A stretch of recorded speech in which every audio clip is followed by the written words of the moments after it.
Bonsoir à tous et merci de choisir le meilleur créneau TV du soir. C'est bien évidemment sur BB24 et c'est le grand rendez-vous. Mesdames et messieurs, c'est un plaisir. Jusqu'à 20h30, nous parlerons de circuit de commercialisation de la pastèque. On parlera de la mauvaise haleine et pourquoi pas de la pastèque, un des derniers fruits à regagner bien sûr le marché béninois et aussi du logotype. Les détails juste après la météo.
Oui, bien évidemment que vous êtes sur le grand rendez-vous de BB24, la pastèque, un des derniers fruits connus sur le marché béninois. C'est un produit qui vient de plusieurs régions du Bénin et hors du pays également. Mais comment vend-on en fait la pastèque? Marcel Betoro va nous amener tout à l'heure au marché d'Antokpa pour donc découvrir les techniques de vente de la pastèque. Je vous rappelle que c'est un fruit dont la vente nourrit vraiment ces bonnes dames-là.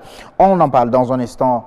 Nous serons bien sûr dans nos hôpitaux, précisément chez le dentiste pour parler de la mauvaise haleine. Mesdames et messieurs, quand ça parle et que ça repousse, c'est pas du tout bien. Oui, ça peut même bloquer vos affaires. Vous savez, c'est bien possible. Donc nous allons vous donner tout à l'heure des astuces pour bien avoir de la très bonne haleine, oui, si vous voulez. Alors, donc la danse sera également pas sur les scènes ce soir, mais plutôt dans les rues. Oui, la danse se pratique également dans la rue, mais comment peut-on s'organiser? Comment est-ce qu'on arrive donc à attirer le public? C'est adressé pour qui en réalité? On parlera de tout ça sur Horizon Culture et puis avec l'expert de ce grand rendez-vous, il sera question de parler de logotype. Oui, le logotype, il paraît que c'est une façon de résumer les missions et puis les valeurs de votre entreprise en images. Restez donc avec nous pour découvrir tout ceci. Mais avant, je vous rappelle aussi que à 19h45 exactement, nous aurons bien sûr Nadège Sani qui va nous présenter le journal. Bonsoir Nadège. Bonsoir Siom Gaba. Ah oui, j'aime bien votre souris très calme façon ce soir. Ah oui, certainement vous avez de très bons sujets pour nous, au nom bien sûr de la rédaction de BB24. Il y aura quoi au menu du 19h45? Bien sûr, à Siom Gaba, les risques professionnels et les accidents de travail peuvent avoir des conséquences aussi bien pour l'employé que l'employeur. La prévention est donc la meilleure option pour limiter les risques. Autre prévention à faire, c'est le paludisme chez les enfants. Ils sont les plus vulnérables. Et puis, le mentorat permet au mentoré d'acquérir de l'expérience de son mentor. Pour en savoir un peu plus sur ces sujets, prenez le rendez-vous pour 19h45. Rendez-vous pris, bien évidemment, Nadège Sani, par nos téléspectateurs. Et là, nous allons tout de suite ouvrir les plateaux. On commence culturellement bien, c'est Horizon Culture.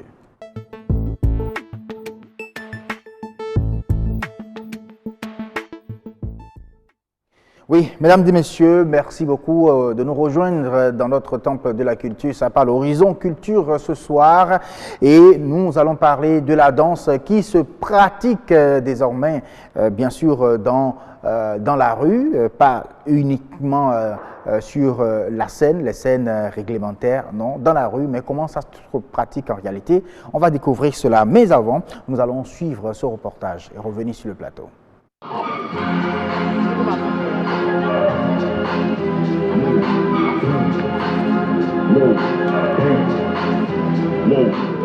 Pas de podium ni de projecteur, mais il s'agit d'un spectacle en bonne et due forme.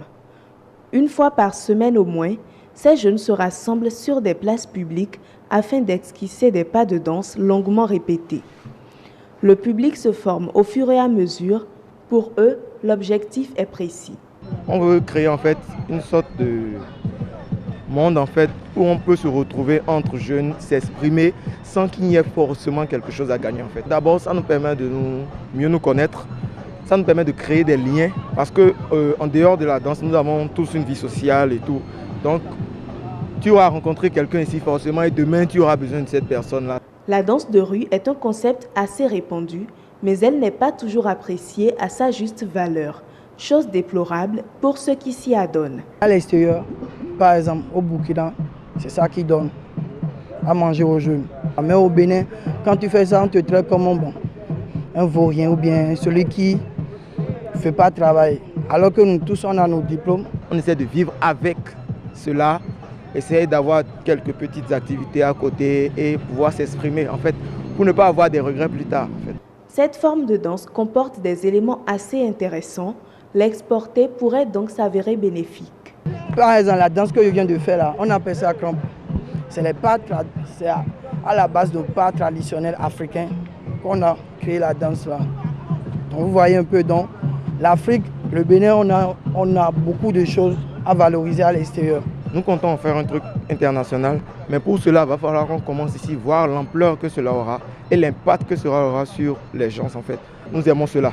Donc, nous avons déjà eu à voyager avec le groupe pour la danse et on espère que cela se répétera et puis on ira peut-être représenter le Bénin ailleurs.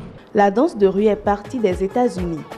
Elle se classe dans la catégorie danse urbaine et est associée au hip-hop. Ah oui, hein, ben, ça sonne et ça danse, ça va danser sur le plateau également. Vous voulez, chers téléspectateurs, ça va danser? Ah oui, ça va danser. Oui, puisqu'on a un danseur sur le plateau, il s'appelle bien sûr Aruna Gendo, bonsoir. Bonsoir. Merci beaucoup d'avoir accepté notre invitation. Vous avez quitté vos amis pour nous rejoindre déjà tout à l'heure. Vous allez nous dire comment est-ce que ça marche, en tout cas cette danse-là pratiquée dans la rue. Bonsoir Jennifer. Bonsoir Assio. Comment ça va? Ça va, Assio. Ben, ça va très bien aussi. J'aimerais surtout pouvoir danser. Danser, bon, je verrai. Je vais peut-être apprendre un peu à avoir quelques techniques chez Aruna. En tout cas. Peut-être revenir sur le plateau, faire maintenant la restitution, s'il vous plaît. Voilà. Alors, la danse dans la rue, voilà, un spectacle de rue également, pas uniquement sur les scènes réglementaires, les scènes consacrées au spectacle, aux arts de la scène, voilà. C'est ça. On a l'habitude de voir les danseurs sur scène, mais le truc, c'est qu'ils prestent aussi dans la rue. Et ils n'ont pas forcément un public, comme nous l'a dit le reportage, ça se forme au fur et à mesure. Donc c'est pour en parler que nous sommes avec Aruna Gendo. Bonsoir. Bonsoir. Parlez-nous déjà du concept, la danse de la rue. Ok. Alors la danse de la rue, c'est ce type de danse qui se pratique par les personnes lambda, tout le monde à peu près. C'est une danse populaire qui se pratique un peu partout dans la rue et surtout en milieu citadin, en milieu urbain. Donc dans les villes et tout, et c'est une danse qui se veut communicative des réalités de la jeunesse. Des réalités de la jeunesse. Oui, elle se fait par rapport aux musiques, aux tendances vestimentaires, mais aussi aux tendances sociales. D'accord, donc c'est pour cela qu'on remarque que ce sont plus les jeunes qui s'y adonnent. Oui, C'est beaucoup plus tourné vers la jeunesse, puisque c'est un mouvement de tendance et que ça se développe plus autour de tendances. Donc, et relié à de courtes périodes. D'accord. Donc, vous avez dit que c'est une façon de communiquer, de s'exprimer. Est-ce qu'il y a des messages et des codes qui sont lancés à travers cette prestation? Des messages et des codes. Déjà, en tant que danseur, moi, je trouve qu'il y a toujours des codes et des messages qui sont envoyés juste physiquement comme ça quand le corps commence à se mouvoir et tout. On perçoit déjà s'il y a de la frustration ou de la joie, le genre d'émotions qui sont véhiculées.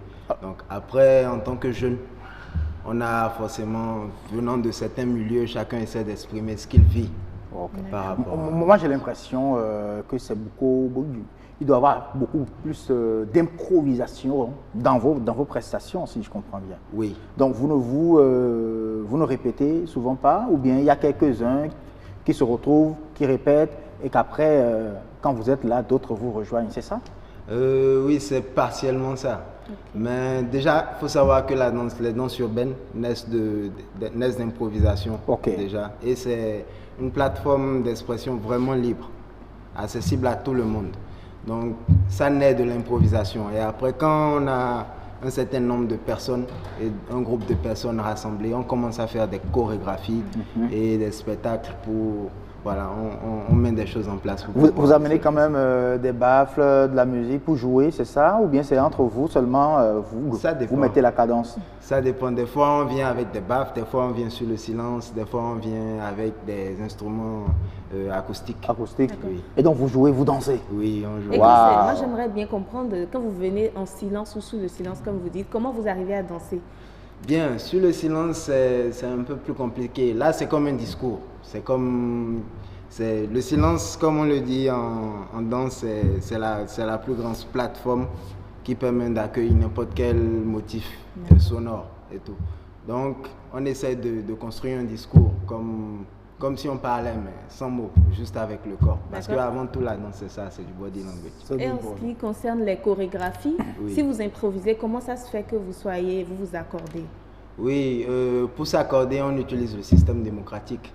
C'est-à-dire que chacun apporte sa part et vous suivez la majorité après. Oui, on s'entend pour voir ce qu'on va retenir, pour qu'il n'y ait pas de frustration, pour qu'il n'y ait pas de personnes délaissées. Et tout, parce que tous les messages physiques qui viennent sont importants. Vous connaissez un danseur Oui, c'est un petit monde. Ah, d'accord. Donc on se connaît assez, oui. Après, vu les lieux, la distance entre les lieux et tout, et puis les provenances sociales, il peut y avoir quelques disparités, mais en général, on se connaît souvent. Est-ce qu'on peut dire que la danse de rue est assez développée au Bénin? C'est un peu complexe à dire, parce que nous dansons beaucoup les tendances qui viennent d'ailleurs. Les tendances qui viennent des pays aux alentours, des tendances qui viennent des États-Unis, de l'Europe. Et tout. Et ici, on n'a pas vraiment de danse typique à nous, ce qui fait que ce n'est pas vraiment développé. C'est maintenant que nous sommes en train de faire naître, de concevoir et de développer un certain type de danse. De danse déjà inspirée de quel rythme, par exemple? Bon, en général, particulièrement ce qui se fait sur le terrain ici, nous avons les danses urbaines nigérianes, ivoiriennes, congolaises, et toutes les danses qui viennent de la culture hip-hop. De la culture hip-hop. Oui. Maintenant, au Bénin, qu'est-ce que vous faites particulièrement? Au Bénin, parce que vous êtes en train de créer également votre concept. Oui, nous créons notre concept. Vous vous inspirez de quel rythme du Bénin, par exemple? Bon, moi spécialement, vu que c'est le travail que je développe actuellement, je m'inspire du sakwata, de la danse sakwata, du zenli, qui sont comment on appelle? Il y a trop de richesse dedans, en fait, pour exploiter. Il y a beaucoup de pas de danse, beaucoup de mouvements. Oui, il y a beaucoup de concepts pour pouvoir s'exprimer vraiment physiquement. Donc, il y a ça. Et il y a le Tieng System, par contre, qui normalement devrait être la danse urbaine par excellence au Bénin. Tout le travail a déjà été fait. Jusque ça n'a pas été assez médiatisé ou peut-être assez suivi par la population, vu qu'on est toujours tourné vers l'extérieur. Donc, est-ce que chaque danseur vient avec la danse qu'il préfère, la danse, le rythme traditionnel qu'il préfère?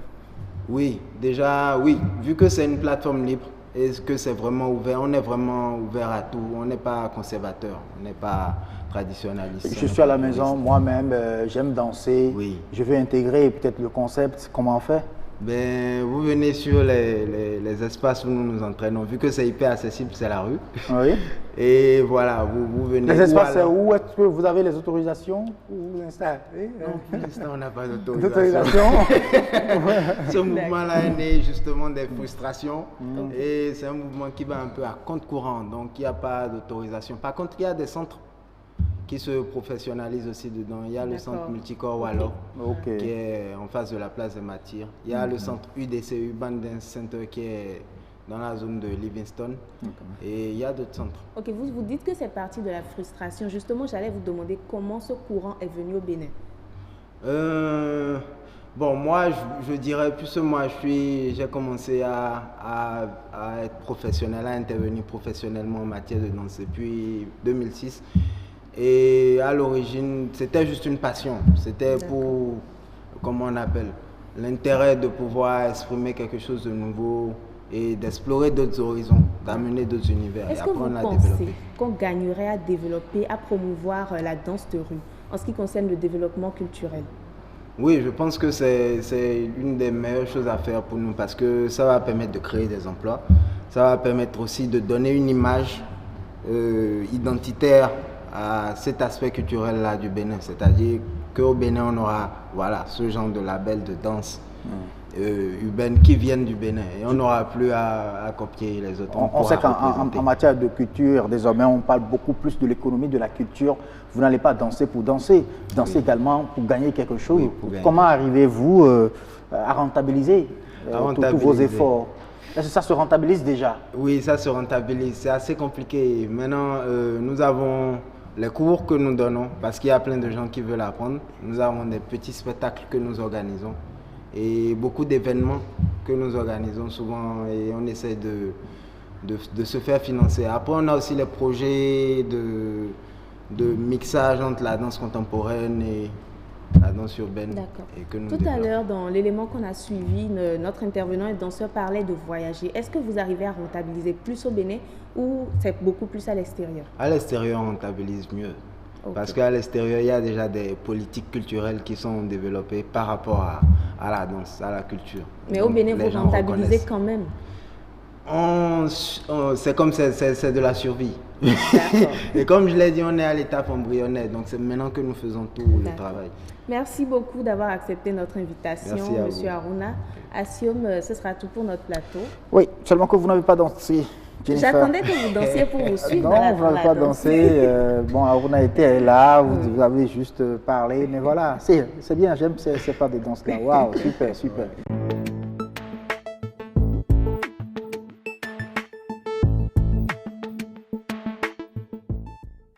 Nature bien-être ce soir, nous allons parler de la mauvaise haleine. Vous aidez tout simplement à avoir une très bonne haleine. Mesdames et messieurs, oui, les astuces existent, mais en fait, qu'est-ce qui cause aussi la mauvaise haleine? Vous aurez le temps de le savoir dans un instant et juste derrière cet élément. Les dents sont un capital important pour la vie. Si elles se construisent depuis le ventre de maman, dès l'enfance jusqu'à l'âge adulte, elles doivent être protégées grâce à une bonne hygiène buccale. Pour avoir une très bonne hygiène bucco-dentaire, il faudra savoir que l'on doit prendre l'habitude de se brosser les dents au moins 2 fois par jour. Il s'agit du matin, après le petit déjeuner et le soir avant de se coucher. Mais avant, il faut déjà dans les toutes premières consultations chez l'enfant et ainsi de suite tous les ans, pouvoir identifier quel type de brosse l'on devrait utiliser. Parce qu'il existe des brosses très souples, des brosses de type médium et des brosses dures. Alors le type de brosse se choisit en fonction de la texture et de la finesse de la muqueuse buccale. En choisissant sa brosse, on devrait aussi conseiller le dentifrice adapté à l'individu. Le bon brossage est aussi tributaire de la technique utilisée. On doit brosser d'abord d'une manière ordonnée pour ne pas oublier un secteur. Donc, si vous brossez, vous commencez par la face externe du bas, vous faites la face interne du bas et vous faites la surface des dents. Pareil sur le maxillaire. Hein, et à la fin, vous brossez la langue. La langue, on ne la brosse pas trop énergiquement. Il faudra tirer sur chaque côté sa brosse pour nettoyer. Les brosses végétales ne sont pas à exclure de l'arsenal de l'hygiène bucco-dentaire. Bien au contraire, certaines des tiges utilisées ont des propriétés bienfaisantes pour les dents et la gencive. Il faut préférer une brosse végétale tendre. Une fois que le choix est fait, il faut insister sur la longueur qui doit être à peu près la longueur d'un stylo. Hein, parce qu'il faut pouvoir bien tenir la brosse végétale pour pouvoir faire les mouvements de gommage. Parce qu'en fait, avec la brosse végétale, on gomme les surfaces dentaires. Alors, il faudra ensuite bien mastiquer cette brosse végétale pour que les fibres deviennent assez propres, fines, très bien raffinées, ce qui va faciliter le gommage. Et ce gommage aussi se fait de la gencive vers la dent. Une bonne hygiène bucco-dentaire garantit des dents saines et un sourire pour la vie. Ah oui, je me demande pourquoi chez nous, bon, en notre langue, on parlera de doualo, c'est-à-dire on mange le cuit-dent. Mais de l'autre côté, on dit se brosser. Bon, là, en clone, je ne sais pas si je le dis bien. Madame Aubierge Sandra Conon, bonsoir. Bonsoir, monsieur. Je le dis bien, c'est ça? Oui, très bien. Clone oui. Et doualo. Il y a une grande différence. Ou bien c'est pratiquement... Ça rejoint la même chose. Ça rejoint la même chose. En tout cas, c'est le même objectif qu'on vise. Je trouve qu'Assim Gaba, bonsoir. Bonsoir. Je trouve que c'est la même chose, puisque l'essentiel, c'est de se brosser les dents, c'est de nettoyer les dents. Voilà. Avoir une haleine fraîche. Mais quand on mange le cuit-dent là, on en voit un peu... les débris ou l'eau? Non, l'eau, la solution. Quand vous mastiquez, il y a un peu de solution. Vous vous envoyez un soca dans l'organisme, dans le ventre. Et que tu envoies ça à l'ouette, tu te vois envoyer le crachat à distance. Ça c'est aussi notre manière de le faire traditionnellement. Ben, il y a aussi donc, le brossage, dont on vient de nous montrer un peu les techniques. Tout ça concourt à avoir donc, la bonne haleine, d'avoir une hygiène vraiment dentaire très importante, en tout cas pour la vie aussi en communauté et pour soi-même sa santé. De façon c'est bien ça, Assim Gaba. Et on a constaté que certains, malgré le brossage des dents, ont toujours une mauvaise haleine. Vous confirmez, docteur? Tout à fait. Il y a certaines personnes qui, malgré le brossage, ont ce problème de mauvaise haleine. Mais alors, c'est quoi la cause? Alors, on se brosse les dents, oui, mais il faut aller voir comment la personne se brosse les dents, l'efficacité du brossage des dents. Parce que ce n'est pas parce qu'on s'est réveillé, on a pris la pâte et la brosse et on a gratté qui veut dire forcément se brosser les dents. Il faut prendre son temps pour bien se brosser les dents. C'est très important. Il faut prendre son temps. Oui. Au moins, je vais dire, pour ne pas trop exagérer, 3 à 5 minutes. Parfois, même en 30 secondes, beaucoup ont fini. Oui. Oui. Parce qu'ils sont tellement pressés que c'est... Donc, il faut prendre son temps pour pouvoir bien se nettoyer les dents et ne surtout pas oublier de se nettoyer la langue. Il y a beaucoup encore aujourd'hui qui ne savent pas qu'il faut se nettoyer la langue. Ils pensent que c'est juste les dents et c'est fini. Pour une haleine fraîche, la langue est porteuse de beaucoup de bactéries. Donc, si vous ne vous nettoyez pas la langue, c'est normal que votre haleine ne soit pas fraîche. Mais déjà, c'est quoi la mauvaise haleine alors? Alors, mauvaise haleine, c'est encore appelé halitose et on la définit comme une odeur incommodante, parfois désagréable, voire même nauséabonde qui se dégage de la bouche. Mais qu'est-ce qui peut causer la mauvaise haleine chez une personne, en dehors du mauvais brossage des dents, bien sûr? Alors, la cause principale, c'est déjà l'hygiène bucco-dentaire. si cette hygiène n'est pas bien respectée, c'est la base, les 85 à 90% des cas, la mauvaise haleine est d'origine buccale. Ça veut dire que si vous souffrez de mauvaise haleine, la première personne à aller voir, c'est votre dentiste. Alors, la cause, elle est multiple.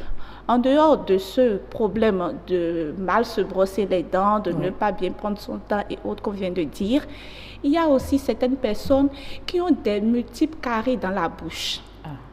Je définis brièvement carie comme un trou dans la dent. Imaginez, vous avez un trou dans la dent, vous mangez, les aliments entrent dans ce trou, pourrissent dans ce trou, forcément, ça ne peut pas dégager une bonne odeur. Donc, il y a beaucoup de poubelles dedans. Entre griffes, je te dis. Et on ne débarrasse pas les poubelles. Donc, il y a ces problèmes de multiples caries. Il y a aussi ce qu'on appelle la présence des tartres. Les tartres, c'est des dépôts jaunes, marrons, noirs qui se collent aux dents. Très bien, mon frère. Si vous maîtrisez, il maîtrise le fond. Des frères qui avaient ça, ou des gens du quartier. Maman n'aime pas ces gens, donc on te sort les expressions en même temps. Donc, ce sont des amas, des dépôts qui se collent aux dents. Et qui, si ce n'est pas nettoyé, même si vous vous brossez tous les jours, ça ne s'enlève jamais. Il faut aller chez le dentiste faire ce nettoyage. Donc, si ces plaques, si ces tartres sont en grande quantité dans la bouche, ça crée des saignements de gencives, ça ronge les tissus dentaires qui sont autour dedans. Ça ne peut jamais vous créer une bonne haleine. Donc, c'est aussi l'une des grandes causes de la mauvaise haleine. Il y a aussi chez certaines personnes, ils ont des maladies. Pas forcément, toujours dans le côté bucco-dentaire, ils ont des plombs qui ne tiennent plus. Si un plomb ne tient plus, forcément, il y a un creux quelque part qui devient encore une poche, un résidu pour les aliments, ou bien des prothèses qui sont mal adaptées. Tout ça, il faut les régler pour être sûr d'avoir une bonne haleine. Alors, pour les régler, y a-t-il un traitement pour avoir son haleine fraîche? Parce que personne ne voudrait avoir une mauvaise haleine. Ça, c'est clair. Si la mauvaise haleine n'est pas que d'origine bucco-dentaire, mais si c'est d'origine bucco-dentaire, le conseil que je vais donner aux gens, c'est d'aller obligatoirement chez le dentiste. Il y a sur le net des conseils à ne point finir, mais allez chez le dentiste pour que le dentiste voit avec vous quel est votre problème spécifiquement. Est-ce que vous voyez, si vous avez des problèmes de détartrage, c'est-à-dire beaucoup de tartre dans votre bouche, il faut forcément qu'on vous fasse ce détartrage-là pour que la laine soit fraîche. Sans ça, vous aurez beau vous brosser avec la pâte dentifrice la plus chère du monde, mais c'est faux. Est-ce que vous comprenez? Si vous avez des dents qui sont carriées, des dents à extraire qui sont dans votre bouche, c'est des résidus de microbes. Donc, il faut que vous allez forcément, si votre hygiène bucco-dentaire, je le précise, est d'origine buccale, il faut que votre dentiste vous traite tout ça et vous allez désormais avoir un bon brossage et ça passe généralement. Mais chez nous, quand la dent ne commence pas encore faire mal, on ne va pas chez le dentiste. Malheureusement. Du coup, vous avez plein de personnes qui ont la mauvaise haleine, mais pour eux, bon, il n'y a pas fin pour l'eau. Oui, il y a des puis citron. Allez, et puis on dit, bon, il faut faire ça d'abord. En attendant d'aller voir le dentiste. Oui, et maintenant, dites-nous, est-ce qu'au-delà d'aller chez le dentiste, il n'y a pas de petites astuces qu'on peut utiliser à la maison déjà avant d'aller voir son dentiste? Bon, vous conseillez d'avoir des astuces à la maison. Des astuces à la maison. Parce que vous n'êtes pas encore rassasié, et puis vous allez chez le dentiste. C'est ça, vous voulez dire? Et puis, on sait que la consultation, ce n'est pas petit coup. Déjà, brossez-vous bien les dents. C'est le point de départ. Brossez-vous bien les dents. Maintenant, si vous avez déjà le problème, forcément, il faut aller vers un dentiste, se faire soigner. Et parce que les remèdes de grand-mère, ça marche juste temporairement, mais ça ne marche pas vraiment de façon continue. Donc, il faut aller chez le dentiste. Allez chez le dentiste, s'il vous plaît. Y a-t-il des personnes prédisposées à faire une mauvaise haleine? Alors, la mauvaise haleine, comme je le disais tout à l'heure, c'est vrai que la plupart du temps, c'est l'hygiène qui crée la mauvaise haleine. Mais en dehors de ça, il y a d'autres situations qui peuvent vous créer la mauvaise haleine. Oui. Alors, entre autres, il y a des gens, par exemple, qui souffrent des problèmes de sinusite. Oui. Quand vous avez un problème de sinusite, il y a un contact entre le nez et la bouche, ce qui fait que le mucus s'écoule vers l'intérieur, donc ça passe dans la bouche. Ça peut vous créer la mauvaise haleine. Quand les amygdales, il y a une inflammation au niveau des amygdales, ça peut créer aussi Ici, la là? mauvaise... Oui, dans la gorge, Dans la au fond gorge. de la gorge. Oh, ok. Est-ce que vous voyez, il y a certaines personnes qui font beaucoup de reflux gastro-œsophagien. Ces reflux peuvent créer aussi la mauvaise haleine. Il y a certaines personnes qui ont des maladies d'ordre général donné, telles que l'insuffisance rénale. Quelqu'un qui a un problème d'insuffisance rénale peut aussi en souffrir. Quelqu'un qui a un problème de diabète, surtout le diabétique, ils ont souvent une haleine fétide. Donc, ces personnes-là sont aussi prédisposées à avoir la mauvaise haleine. Il y a- Ok. Ben, amis téléspectateurs, je sais que vous avez encore envie d'entendre, mais on va s'en tenir à ça déjà. Alors, je vais donner un petit conseil. Oui, Si ce oui, n'est pas pour d'origine finir. buccale, il faut forcément aller voir le spécialiste qui traite le mal que vous avez, et là, la mauvaise haleine disparaîtra. Disparaîtra. Donc, Merci retenez beaucoup. qu'il faut forcément aller chez le dentiste. On retient combien de fois par an, même quand on n'a pas mal Au moins à la une dent? fois. Au moins une Oui, fois par au an. minimum. Chez le dentiste. Oui. Mais ce n'est pas un luxe, chers Il téléspectateurs. faut cotiser pour y aller. C'est très très important. Allez, merci beaucoup à vous. On va rejoindre tout simplement l'expert de ce grand rendez-vous. Avec lui, on parlera d'image de l'entreprise. Oui, déjà quand vous voyez là-dedans sur une plaque, sinon sur une enseigne, vous vous dites certainement, ça c'est chez le dentiste. Oui, effectivement, les dents, comme logo chez le dentiste, c'est tout à fait normal. Donc, on va apprendre à résumer les valeurs et les missions de notre entreprise en images. C'est ça le logotype. On en parle avec l'expert de ce grand rendez-vous.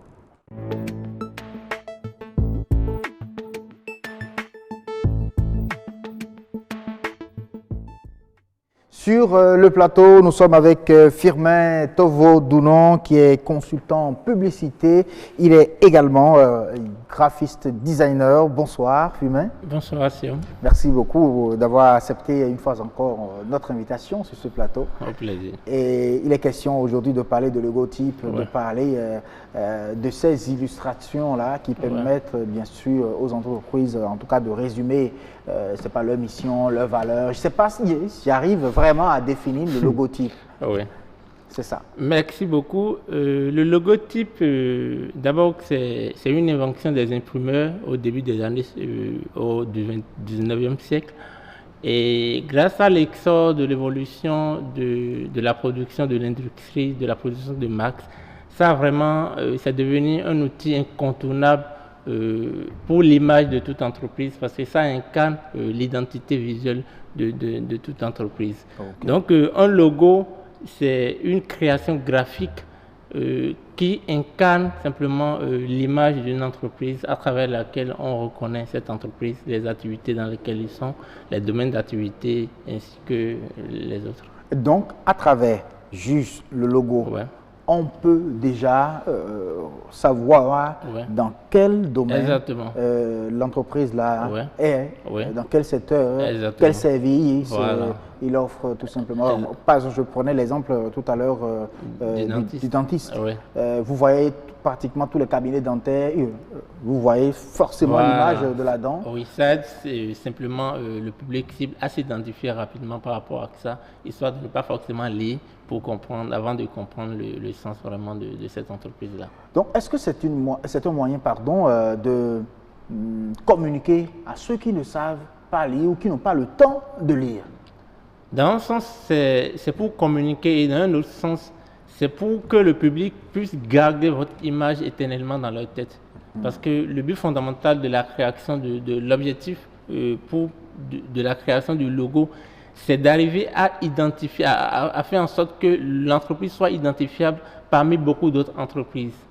À force de voir la même chose, le même logo pour cette entreprise, on finit par garder, identifier ça, et même sans garder le nom forcément, on identifie directement l'entreprise, on identifie le logo par rapport à l'entreprise. Donc ça permet dans un sens de communiquer, mais ça renforce l'identité, l'image de cette entreprise-là. À chaque fois que le public voit, ou bien la cible voit le logo, il dit « Ah, ça appartient à telle marque, ça appartient à telle entreprise ».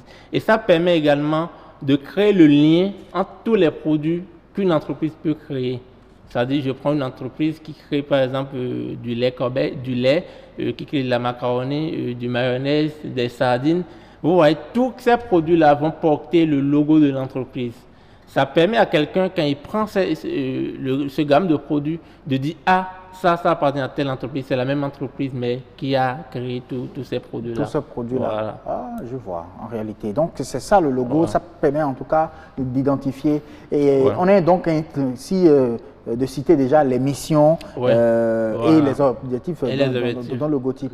À part donc l'aspect identitaire, d'identification, de reconnaissance de l'entreprise, le logotype a quelle autre fonction? Ça permet de séduire le public et de valoriser l'image. Parce que du volet séduction, le logo est d'abord basé sur le choix des couleurs, le choix de la typographie et ensuite maintenant le choix des symboles utilisés. Parce que quand vous voyez souvent un logo, il y a une image d'abord visuelle, il y a des couleurs qui sont choisies, ça peut être 1, 2, 3, ça dépend. Et à part ça, il y a maintenant la typographie. La typographie, c'est le type de police utilisé pour écrire les textes ou bien le symbole qui sont dans le logo. À part ça, il y a des symboles qu'on utilise. Il y a plusieurs types de symboles, comme on donnait l'exemple du dentiste tout à l'heure, la dent, excusez-moi, qu'on représente directement dans le logo. Donc c'est un symbole qu'on peut utiliser dans le logo de la création pour un cabinet. Dans la création d'un logo pour un cabinet, voilà, qui est on constate que pratiquement tous les cabinets dentaires utilisent l'image de la dent. Est-ce que quelqu'un ne peut pas se lever pour dire, mais écoutez, moi, mon logo, c'est la dent, et pourquoi est-ce que vous aussi, vous utilisez la dent comme logo? C'est également l'importance d'aller voir un professionnel pour pouvoir réaliser le logo, parce que le logo doit être attrayant, visible, mais dans un sens se démarquer de la concurrence. Vous ne devez pas faire la même chose parce que l'autre est dans le même secteur que moi, il a fait tel logo, je dois reposer la même chose, changer simplement mon nom. Ça ne vous donne pas grand avantage dans un sens où si l'autre fait le premier pas, les gens identifient son entreprise, son cabinet à travers ce logo. Si vous-même vous faites la même chose, les gens risquent d'identifier son entreprise à travers le logo que vous avez créé. Donc vous communiquez indirectement en réalité pour l'autre entreprise sans le savoir. Donc c'est important de faire face à des professionnels, de faire appel à des professionnels dans le domaine pour pouvoir concevoir un logo pour une entreprise. Là, ça démarque, ça reste dans les conditions normales d'identification de ton entreprise, mais ça se démarque de la concurrence et ça fait que vous n'allez pas faire la même chose en tant que représentation graphique. Alors, on va entrer dans les thèmes beaucoup plus professionnels, réservés bien sûr à ce secteur-là, à votre domaine. On parle souvent de logo vectoriel, on parle de logo déclinable. Expliquez-nous un peu ce concept. D'accord. Le logo vectoriel, c'est un logo qui a été vectorisé. Bon, je ne vais pas utiliser les termes techniques. Voilà. C'est-à-dire quoi? Quand vous prenez un logo, on peut l'utiliser sur du papier simple, les documents administratifs, les formats A4, les enveloppes et autres là. Mais ce même logo peut être utilisé sur les panneaux de 12 mètres carrés, 21 mètres carrés, 100 mètres carrés, décliné sur des panneaux qui sont vraiment géants. Ce n'est pas les mêmes formats en fait, parce que quand vous prenez un logo qui est utilisé sur un papier format A4 simple, en déclinant sur un panneau de 12 mètres carrés, le logo peut être pixelisé. Pixelisé, ça veut dire que le logo peut ne plus être lisible. Or, si le logo était un logo vecteur, c'est-à-dire vectorisé, ça serait lisible. La seule différence qu'il faut garder, c'est quoi? Un logo vectorisé, c'est un logo qui peut être développé à l'infini. Ça ne se pixelise pas. Okay. Or, un logo qui n'est pas vectorisé... Pixelisé, ça veut dire que l'image va se dégrader. Va se dégrader. Okay. Et à un certain moment, on ne peut pas identifier vraiment ce qui est dedans.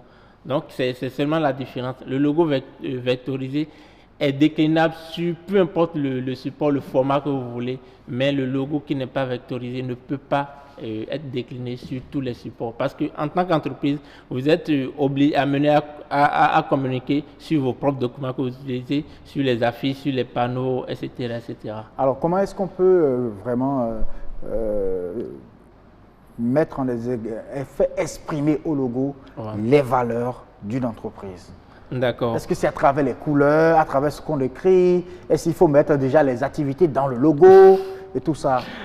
Oui, dans un schéma plus complexe qu'on voyait en temps, c'est ce que beaucoup d'entreprises faisaient. Et quand ils te commandent un logo, ils disent je dois avoir la tête de telle personne dedans parce que je suis dans tel domaine. Donc ils veulent qu'on illustre à travers, en utilisant beaucoup d'images, de photos dans le même logo. Or, le rôle, on n'a pas besoin de faire tout ça avant de communiquer. Il y a des simples aspects psychologiques qu'on peut utiliser pour faire valoir et valoriser l'identité d'une entreprise. Ça peut être dans le choix des couleurs, dans le choix de la typographie. Parce que le choix de la typographie, pourquoi? Parce qu'il y a certains types de police qu'il ne faut pas utiliser pour certains concepts, certaines marques, etc. Et le choix des couleurs également compte énormément.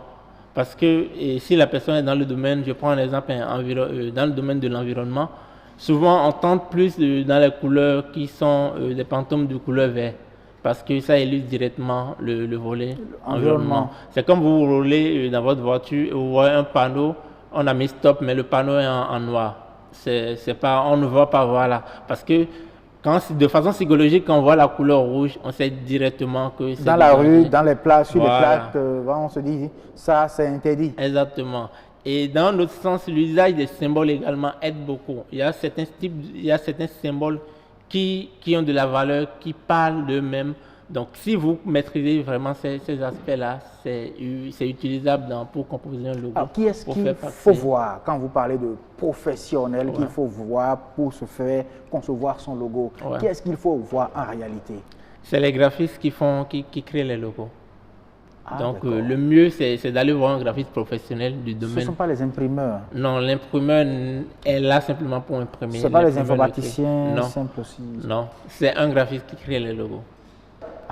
Tout ce qui est identité d'une entreprise se crée par le graphiste. Est-ce que soi-même on peut créer son logo quand on maîtrise par exemple le Word et tout? Bon, moi-même je peux créer mon logo et puis on va dans le Word et puis on crée quelque chose, on met... Ok, je pense que si vous n'êtes pas du domaine... C'est ce qui se fait. Oui, souvent, oui, vous n'avez pas menti. Je pense que si vous n'êtes pas du domaine, vous pouvez faire des esquisses. Des esquisses, c'est quoi? Je veux que mon logo ressemble à ça, ça, ça. Vous-même, vous dessinez ce que vous voulez. Ça aide maintenant le graphiste à aller dans le même sens que vous voulez pour vous faire sortir. Très bien. Sinon, vous n'allez pas, vous allez croire que vous avez fait un truc de bon, mais à la longue, vous ne pourrez pas l'utiliser sur tous les supports et ça ne se retrouve pas vraiment professionnel. Alors, est-ce que du logo, on peut déjà savoir comment est-ce qu'il faut décorer, par exemple, l'intérieur de son entreprise, les couleurs qu'il faut donc utiliser et tout ça? Oui, au premier abord, comme je disais, c'est le socle fait de l'identité visuelle. Parce que tout ce que vous allez faire pour communiquer après doit être déduit de ça.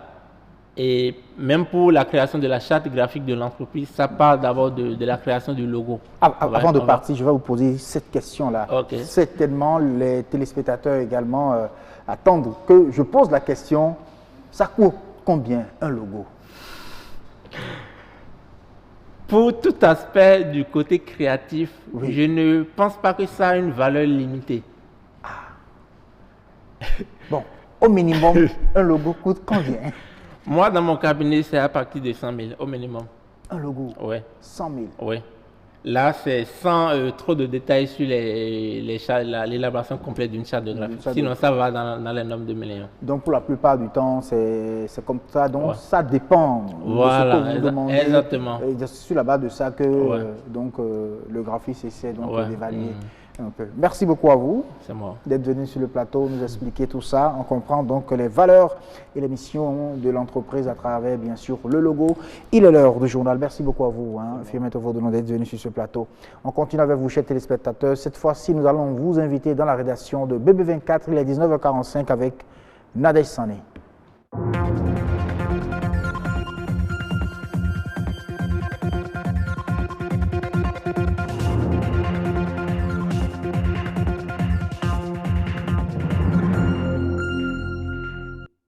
Bonsoir à tous, bienvenue dans cette édition du soir. Limiter les risques professionnels et les accidents de travail garantit à l'employé une sécurité dans son travail. Il est donc nécessaire de réfléchir sur les moyens de prévention durable en milieu de travail en Afrique. Les enfants représentent l'un des groupes les plus vulnérables touchés par le paludisme. Quelles sont les manifestations de la maladie et comment le prévenir? On en parle dans un instant. Le mentorat est un moyen efficace d'acquérir tout un éventail de compétences personnelles et professionnelles. Il permet au mentoré de bénéficier du savoir-faire de son mentor.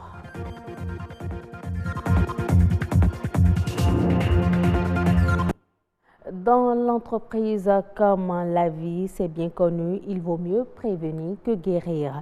Les risques professionnels et les accidents de travail sont lourds de conséquences pour l'employeur, l'employé et le travail. La journée africaine de prévention des risques professionnels célébrée le 30 avril de chaque année offre l'occasion de réfléchir aux solutions pour mieux prévenir les accidents de travail et les maladies professionnels. Michi Elegbe, Amandine Anyamoussou. Chaque année, il se produit dans le monde des millions d'accidents de travail et de maladies professionnelles. Selon les statistiques, la probabilité pour un travailleur en Afrique d'être victime d'un accident serait de 3 à 5 fois plus élevée que dans les pays industrialisés.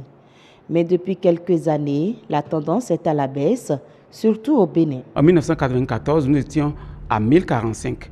Nous sommes passés à 547 en 2017. Les conséquences de ces accidents, même si le nombre a diminué, les conséquences sont toujours là, privent donc le travailleur de sa capacité de travail, nécessitent des sommes importantes pour la réparation supportée par les caisses et également les pertes de compétences au niveau des entreprises. Un accident de travail ou une maladie professionnelle est lié à un ensemble de facteurs.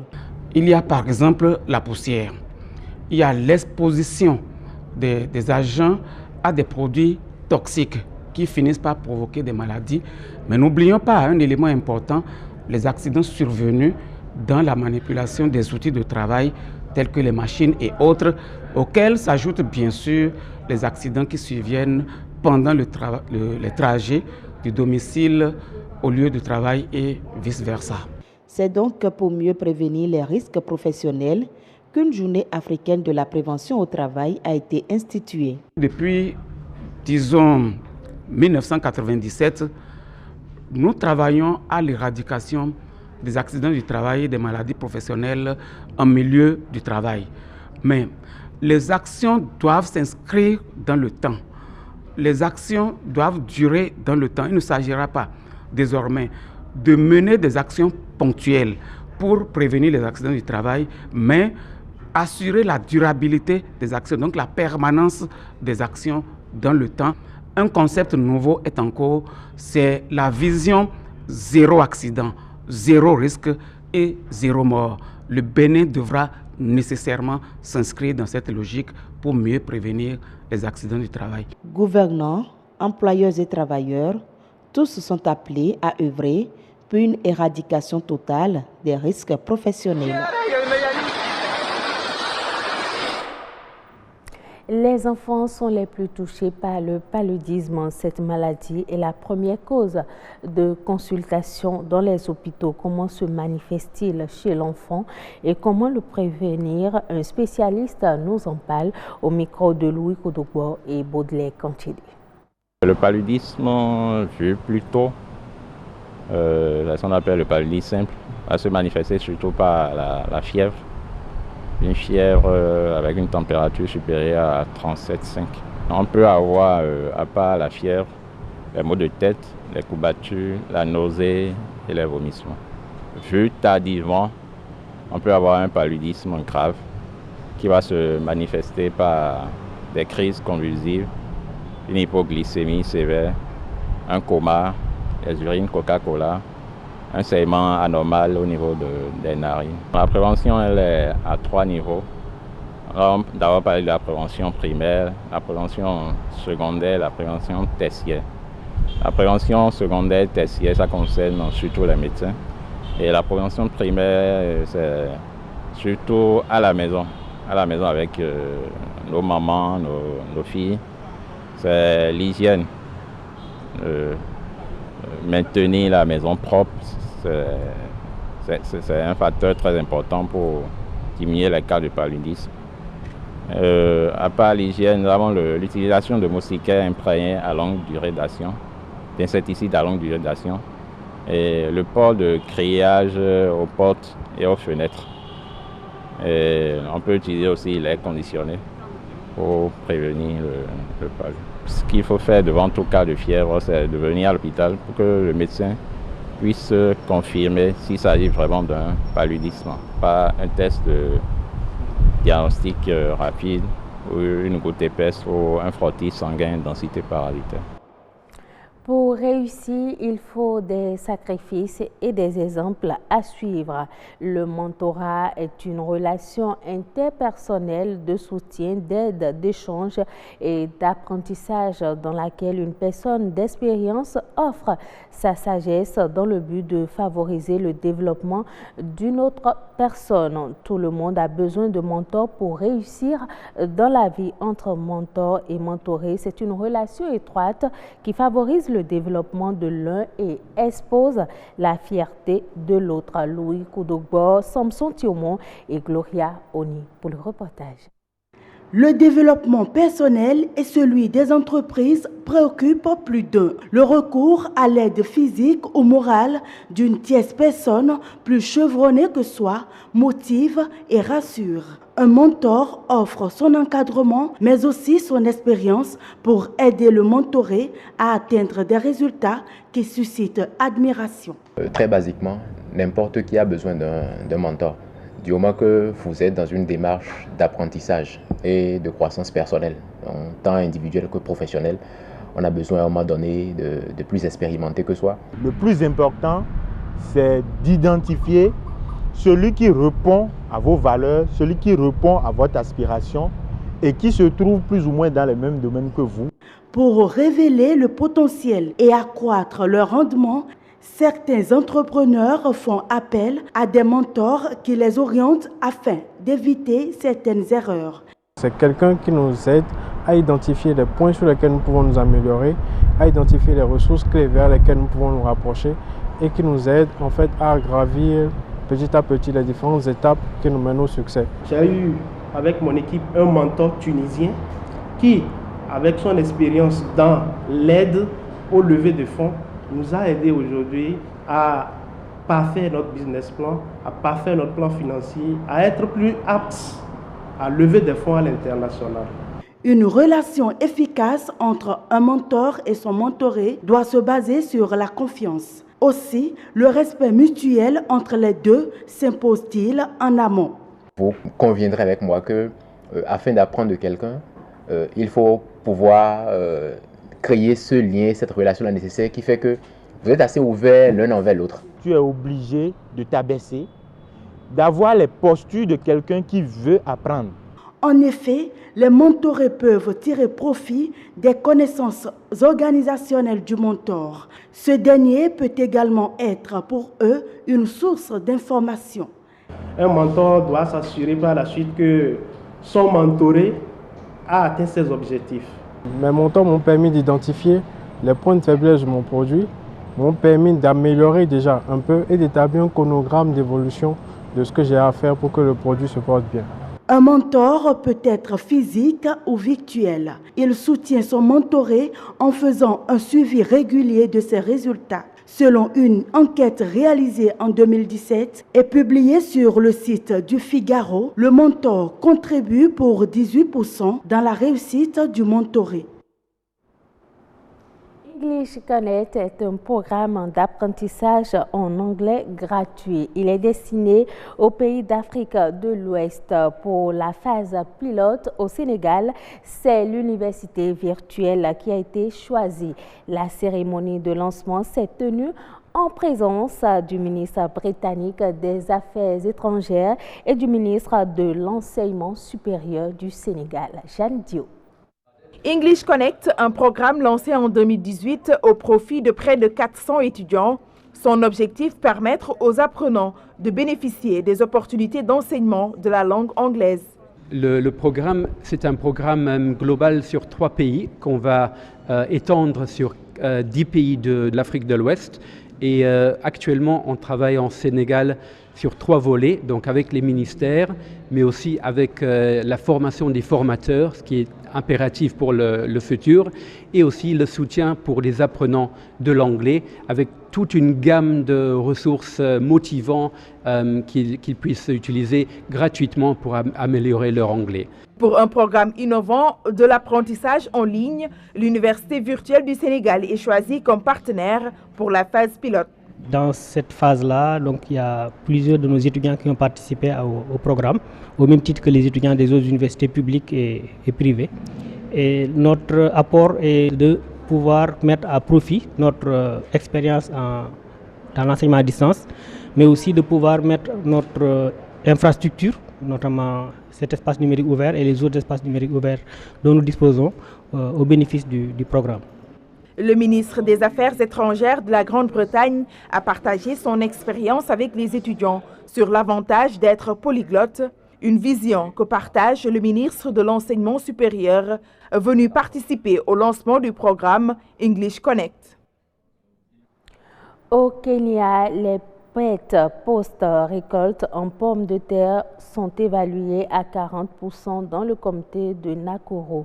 Cette perte représente près du tiers des recettes totales générées l'année dernière et un manque à gagner estimé à 30 millions de dollars, soit environ 15 milliards de francs CFA. Il est possible de doubler et même plus la productivité en utilisant les bonnes pratiques culturelles comme la culture de pommes de terre de semences certifiées. Toutes les parties prenantes doivent investir dans les entrepôts de stockage où les exploitants peuvent garder leur récolte pour environ 4 mois jusqu'à ce que le prix soit stable, a expliqué Immaculate Maïna en charge de l'agriculture pour le comté.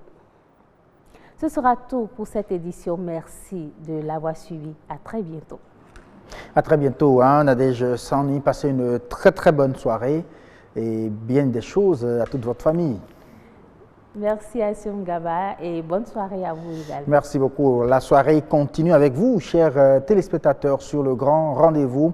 Nous allons à présent ouvrir la page agricole de ce grand rendez-vous, Monde agricole.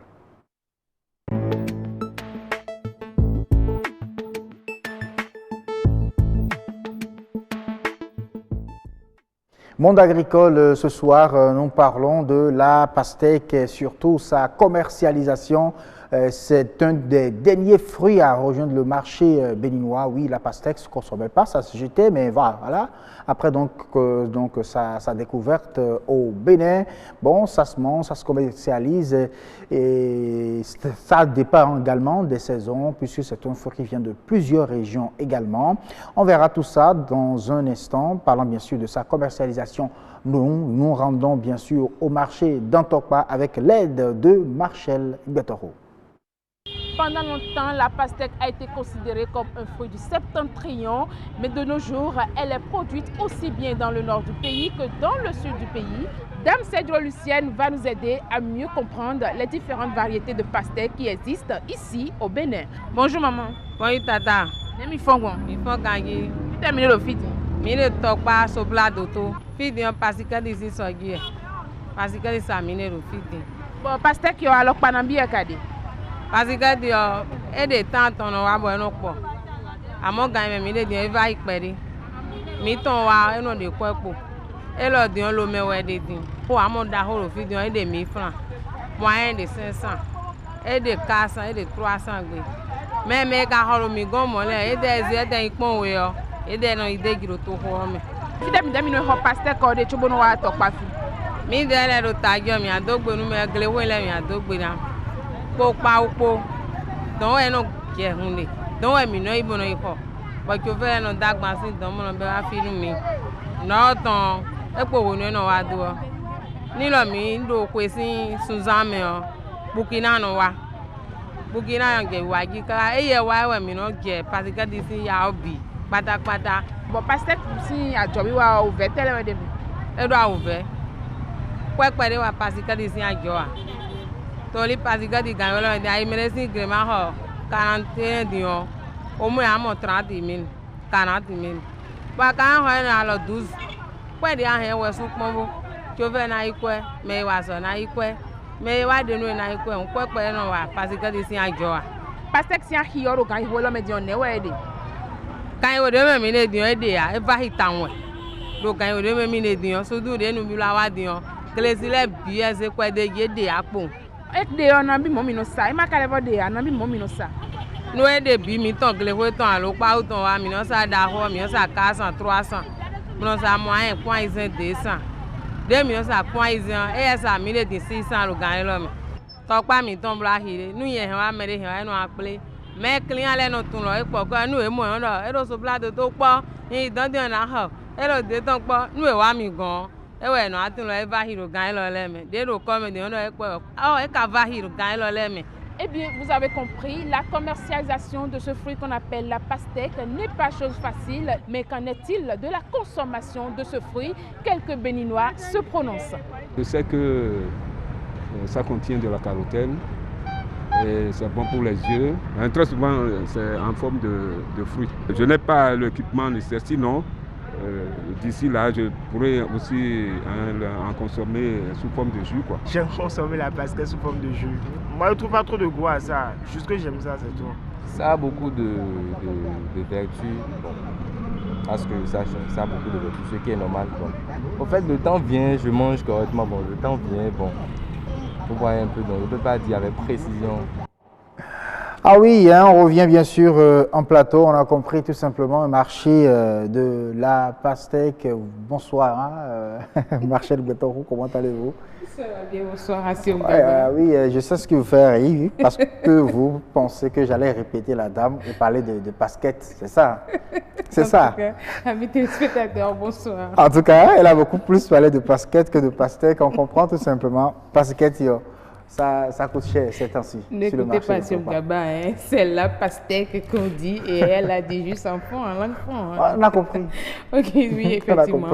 Aujourd'hui, nous allons parler de la commercialisation de la pastèque. Il faut rappeler déjà que hier, avec l'invité, nous avons parlé un peu de la production de ce fruit-là, des techniques culturelles, les différents sols qu'on peut avoir pour cultiver, mais pour produire de la pastèque.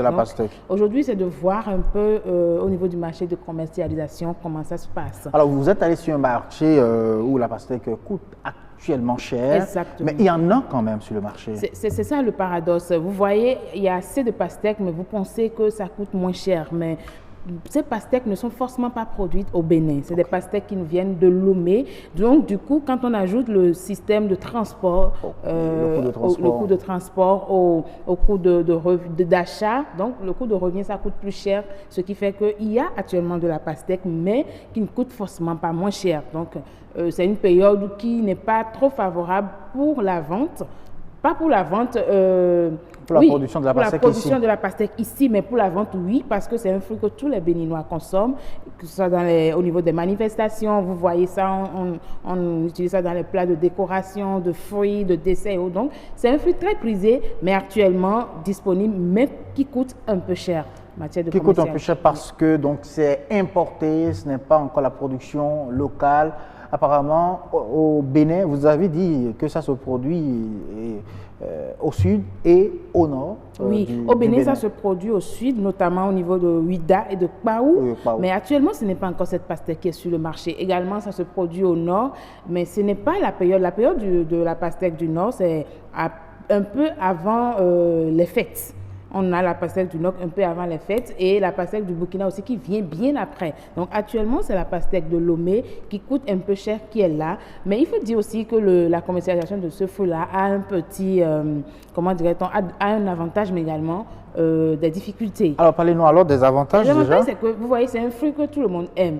Parce que ayant plusieurs vertus, on ne va pas rentrer dans les vertus, mais c'est un fruit très prisé qui a beaucoup de vertus en matière de naturothérapie, vous voyez, même bon, pour ceux qui consomment ça en qualité de fruits, ça vous permet de perdre de poids, tout ça. Donc, à cause de ces vertus, tout le monde aime la pastèque. Du coup, commercialiser la pastèque, c'est bien parce que vous aurez la clientèle. Mais de l'autre côté, commercialiser la pastèque, c'est un peu difficile parce que, vous voyez, c'est un fruit, il est difficile d'apprécier si elle est de bonne qualité ou de mauvaise qualité. Ah oui, il faut forcément couper. Il faut forcément couper. Du coup, tu vas au marché peut-être avec ton capital, tu vas faire l'achat, mais tu ne sais pas si réellement à la vente, tu peux rentabiliser le capital investi. Parce qu'il peut y avoir plus de pastèques pourries que de pastèques en bon état. Donc, du coup, les femmes à ce niveau sont tellement, comment dire, sont dérangées.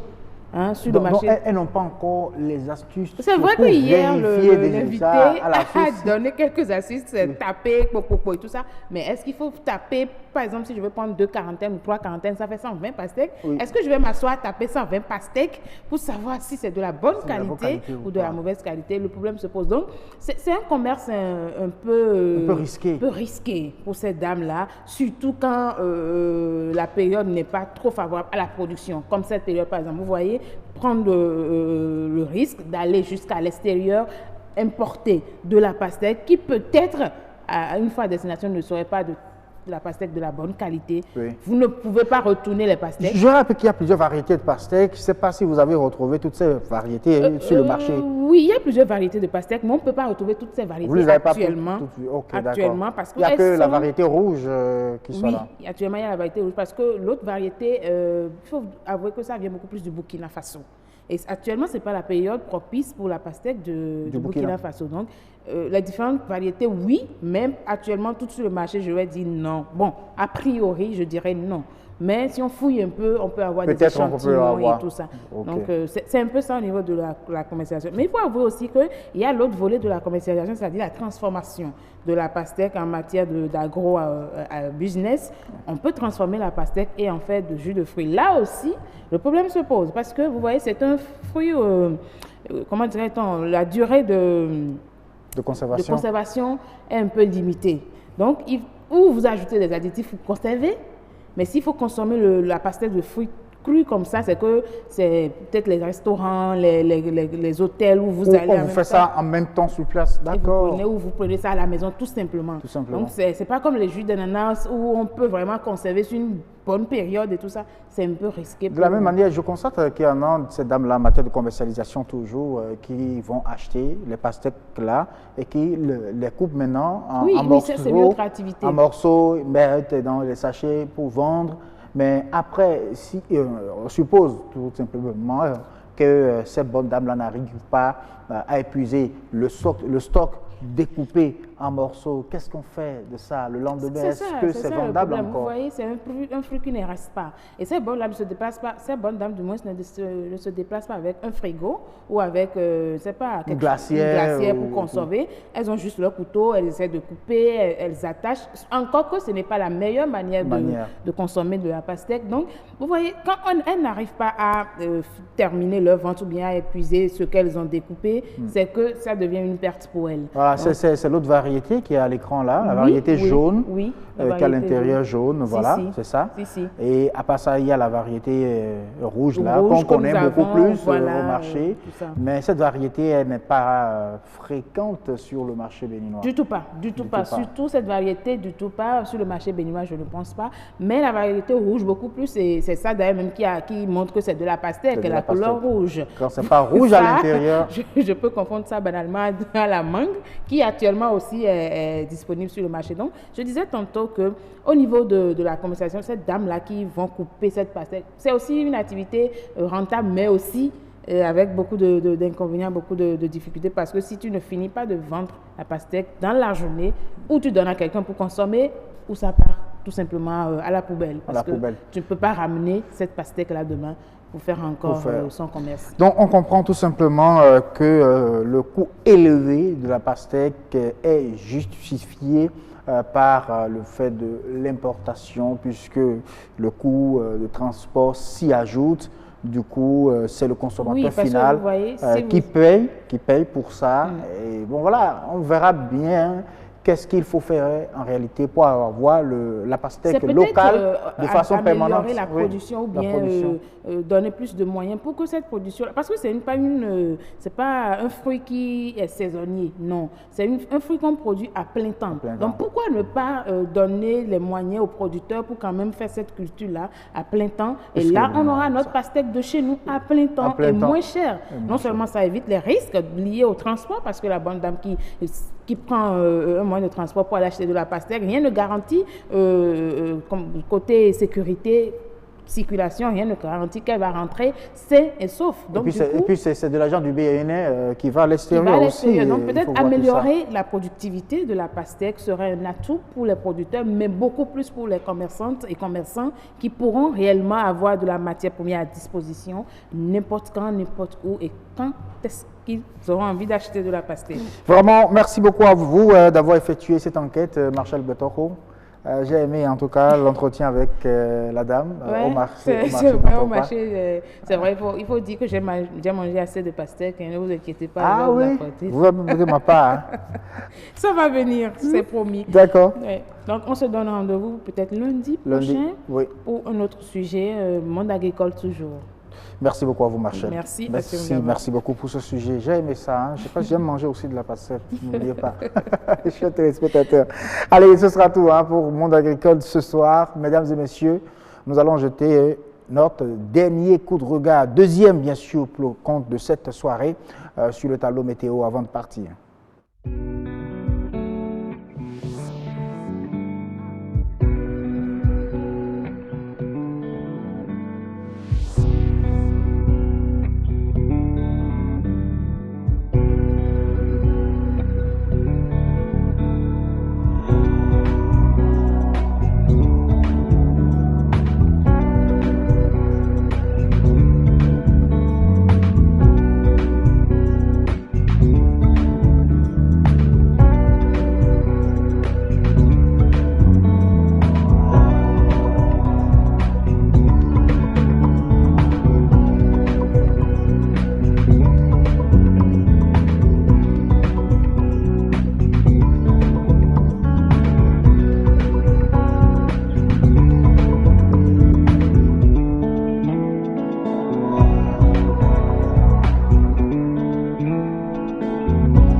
Merci à tous de nous avoir suivis. C'était un plaisir d'avoir passé ce moment de télévision en votre compagnie, chers téléspectateurs. Demain à 19h00, retrouvez Agnat Onifale Bello pour le lead de ce grand rendez-vous. Mesdames et messieurs, merci de nous avoir suivis. Très bonne soirée et à eux-mêmes chez vous. Ciao.